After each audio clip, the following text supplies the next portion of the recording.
ఎవ్వడు సృజించు ప్రాణుల ఎవ్వడు రక్షించు త్రుంచు ఎవ్వడనంతుండెవ్వడు విభుడెవ్వడు వాడి విధమున మనుచు బెనుచు హేలారతుడై అంటారు పోతన గారి భాగవతంలో. మన కంటి చేత చూడడానికి వీలు కానటువంటి పరబ్రహ్మం ఒకటి ఉన్నది. అది అనుగ్రహించిన నాడు అవతారంగా ఈ భూమి మీదకి దిగొస్తూ ఉంటుంది.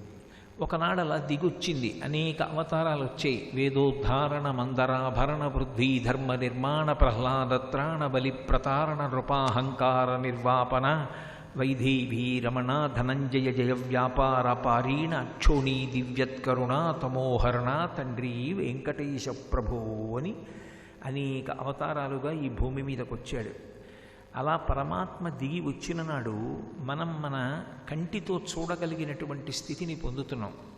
కానీ ఇందుకలడందులేడని సందేహము వలదు చక్రి సర్వోపగతుండెందెందు వెదకి చూచిన అందందే కలడు దానవాగ్రణి వింటే అని ప్రహ్లాదుడు చెప్పినట్టు అంతర్బహిశ్చ తత్సర్వం వ్యాప్య నారాయణ స్థిత, అంతటా నిండి నిబిడీకృతమైనటువంటి ఆ పరబ్రహ్మము ఇందులో ఉన్నాడు అందులో లేడు అని చెప్పడం సాధ్యం కానటువంటి పరమాత్మ.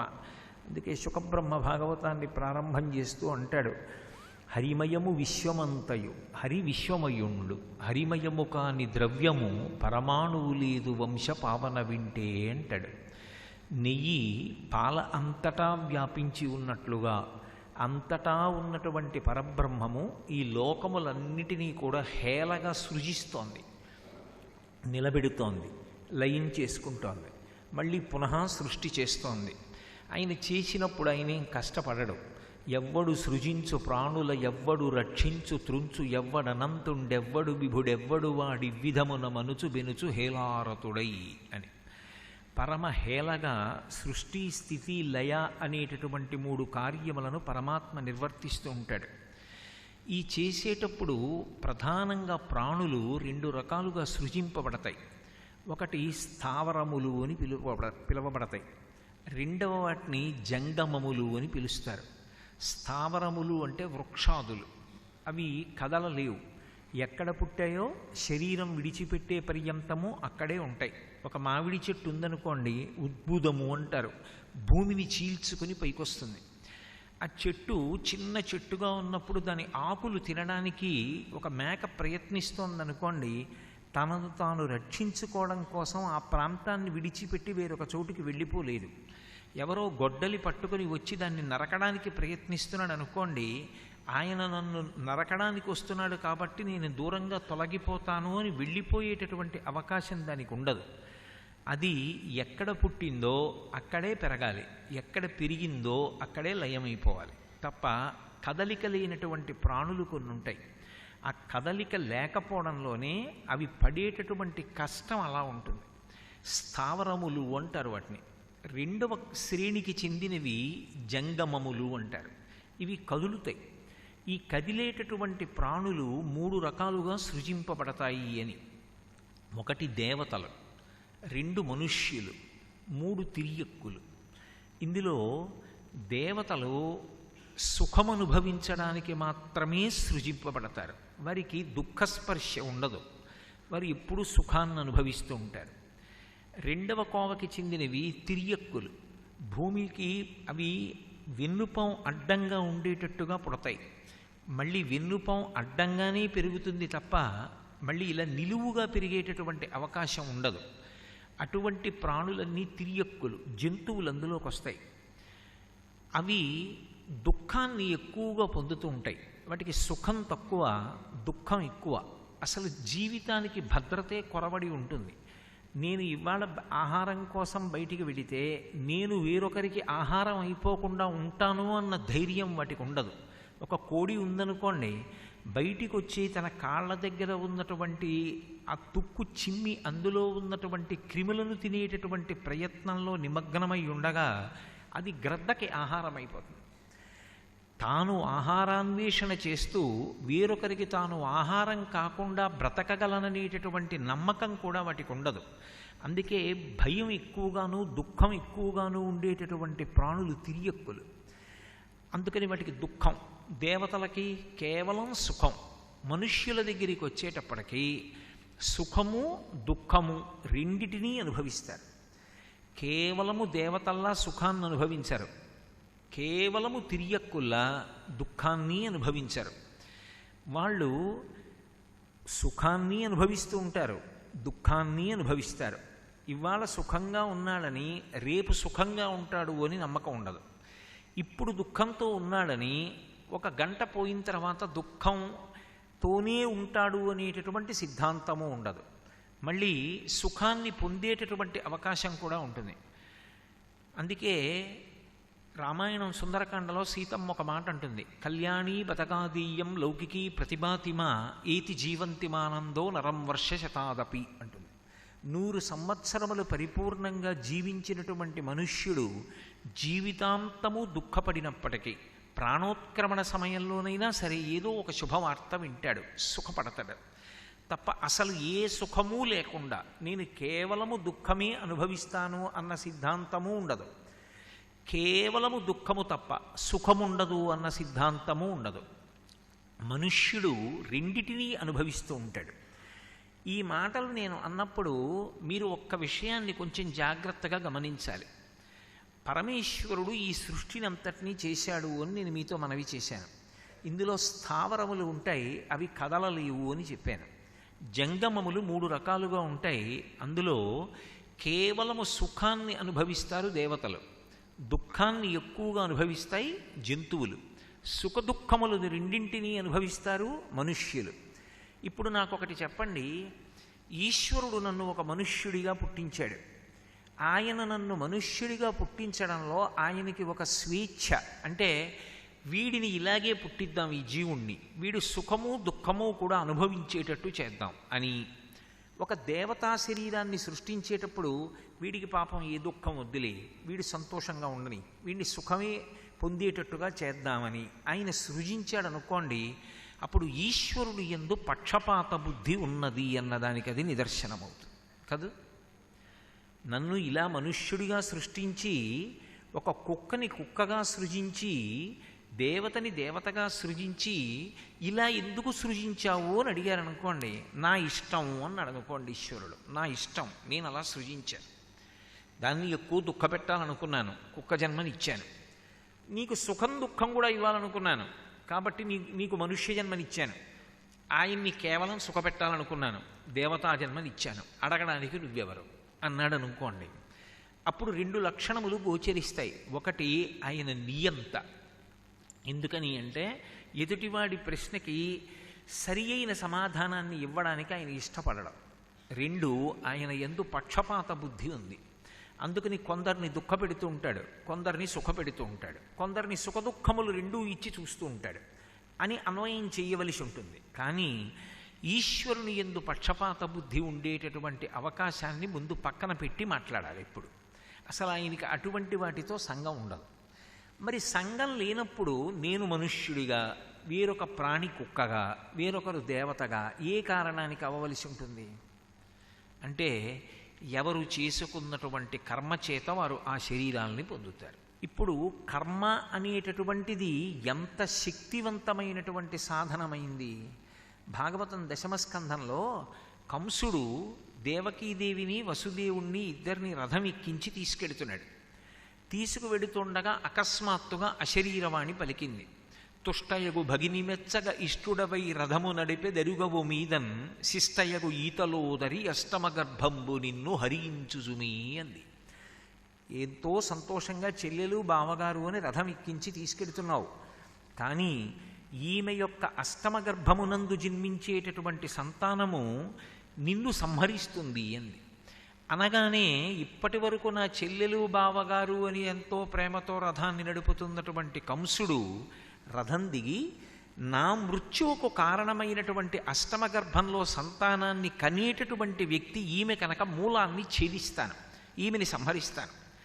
ఈమెని సంహరిస్తే అసలు ఇంకా అష్టమ గర్భంలో బిడ్డ పుట్టరు, పుట్టకపోతే నాకు మృత్యు ఉండదు, అందుకని ఈమెని చంపేస్తానన్నాడు. అప్పుడు వసుదేవుడు అనేక విషయాలు మాట్లాడాడు. మాట్లాడుతూ ఒక విషయాన్ని మనవి చేస్తాడు. అది పురాణము కదూ. పురాణము వేదములో ప్రతిపాదింపబడినటువంటి విషయాన్నే మళ్ళీ ప్రతిపాదన చేస్తుంది. ఆయన వసుదేవుడు అంటాడు, కర్మములే మేలునిచ్చును, కర్మంబులే కీడునిచ్చు. కర్మంబులే సమస్త సుఖదుఖములకు కారణములు బ్రహ్మముకునైనన్ కర్మకుడవై యుండియు ఇతరులను తడవంగనేలా. నువ్వు చేసుకున్నటువంటి మంచి పనులు ఏ ఉంటాయో ఆ మంచి పనుల వలన సుఖాల్ని పొందుతావు. నువ్వు చేసిన చెడ్డ పనులు ఏ ఉంటాయో వాటి వలన దుఃఖములను పొందుతావు. నువ్వు చేసిన కర్మ ఏదో ఉంది గత జన్మలో, అది నీకు మృత్యువుగా వస్తోంది. ఇప్పుడు నువ్వు ఈమెని చంపుదానని ఆలోచన చేసినంత మాత్రం చేత నీ మృత్యువు రాకుండా పోతుందా?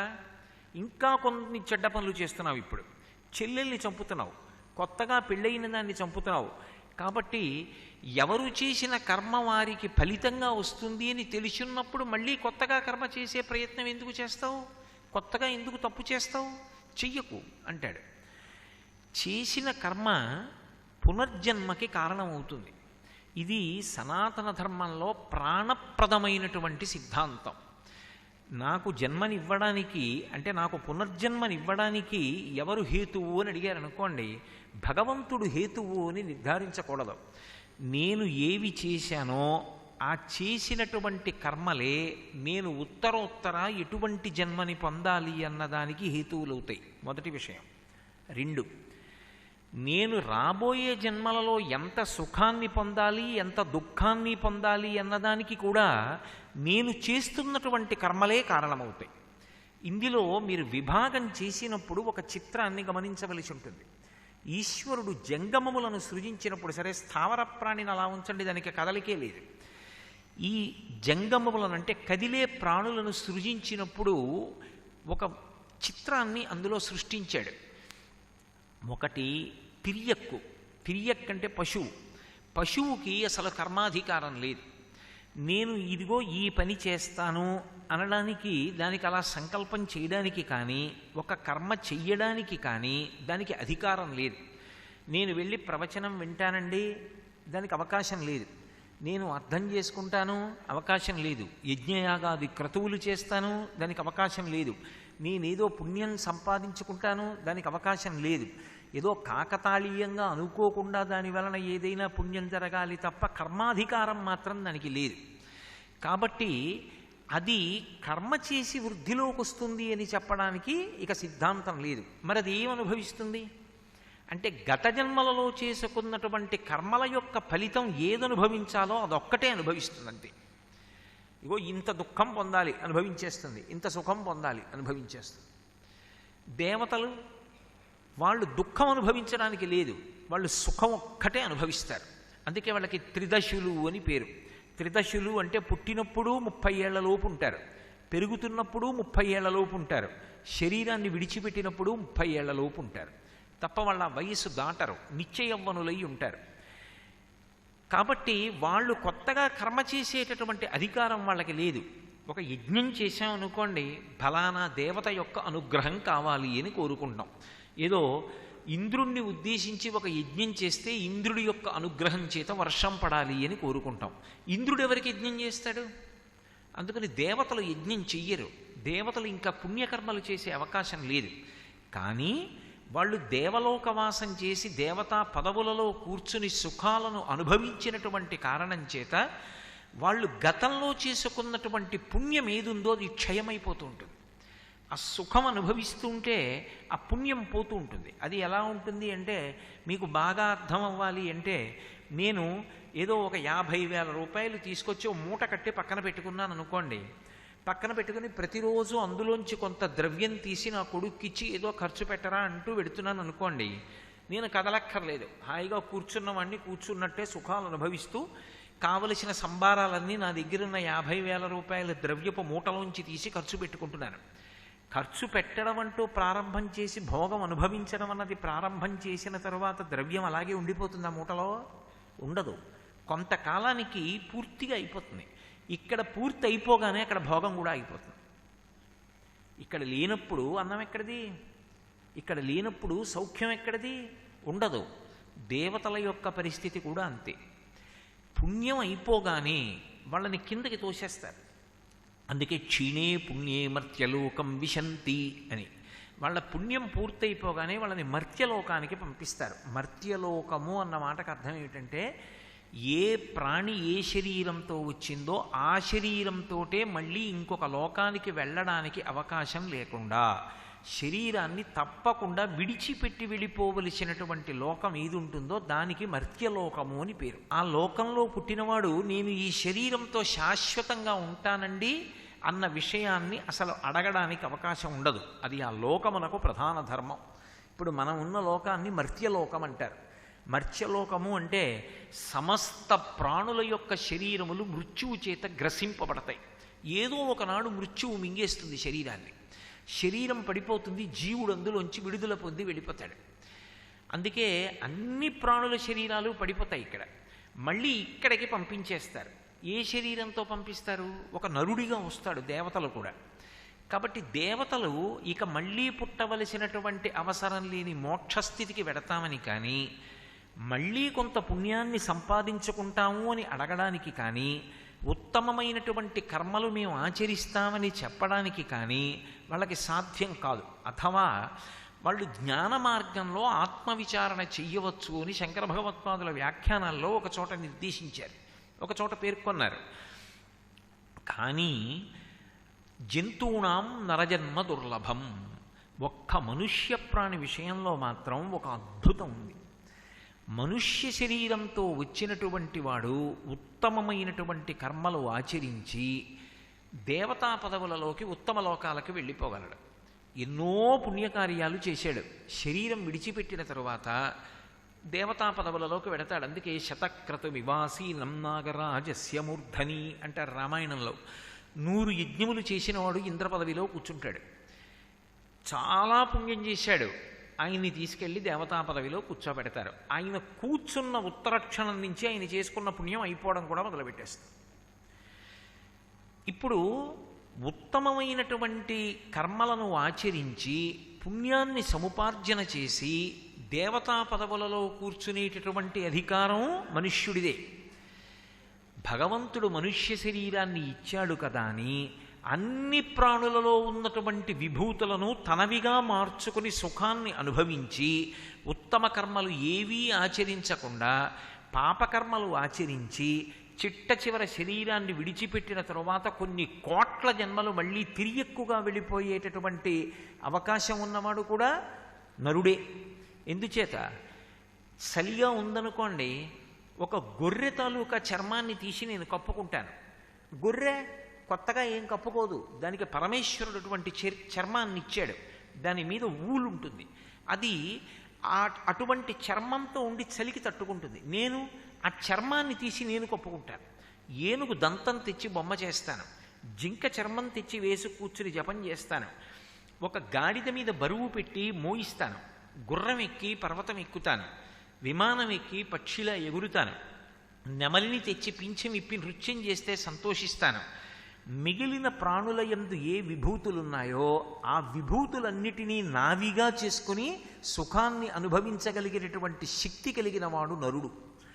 కాబట్టి కేవలము సుఖాలు అనుభవించడం తప్ప, నేను అందరి విభూతి నావిగా వాడుకుంటాను తప్ప నేను ఎవరికి ఉపయోగపడను, ఏ పుణ్యకర్మ చెయ్యను అని బ్రతికాడు అనుకోండి, ఈశ్వరుడు ఏం జోక్యం చేసుకోడు. శరీరంలో ఉండవలసినటువంటి కాలము పూర్తి అయిపోయిన తరువాత జీవుడు బయటికి వెళ్ళిపోయిన తరువాత ఆ జీవుడు మళ్ళీ కొన్ని కోట్ల జన్మల పాటు తిరియక్కుగా వెళ్ళిపోతాడు. అంటే భూమికి అడ్డంగా వెన్నుపాం ఉండేటట్టుగా పుట్టి ఆ వెన్నుపాం అడ్డంగా ఉండేటట్టే పెరుగుతూ అనేక రకాలుగా శరీరాన్ని విడిచిపెడతాడు. ఒక్కొక్కసారి ఉచ్చులో పడి చచ్చిపోతాడు, ఒక్కొక్కసారి బాణపు దెబ్బకి, ఒక్కొక్కసారి ఖడ్గము చేత కొట్టబడి శరీరాన్ని విడిచిపెడతాడు, ఒక్కొక్క చోట కర్రల చేత కొట్టబడతాడు. అనేక రకములుగా ప్రాణం విడిచిపెడుతూ ఉంటాడు. కర్మాధికారం ఉండదు, కొత్తగా పుణ్యం చేసే అవకాశం ఉండదు. కాబట్టి తిరియక్కుగా వెళ్ళిపోతాడు. ఇప్పుడు మీరు గమనించవలసింది, నరుడిగా వచ్చినవాడు మాత్రం ఒకటి ఉత్తమ కర్మలాచరించి దేవతా పదవులకు వెళ్ళగలడు, 2 పాపకర్మలాచరించి అధోముఖంగా వెళ్ళి తిరియక్కు కాగలడు. నాకు పాపము వద్దు, పుణ్యము వద్దు.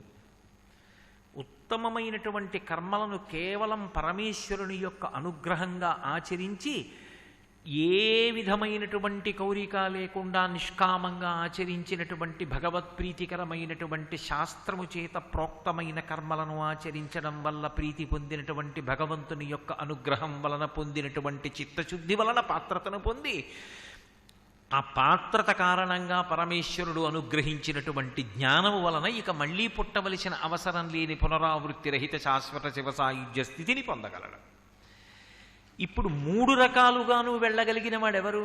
ఒక్క మనుష్య ప్రాణి మాత్రమే వెళ్ళగలడు.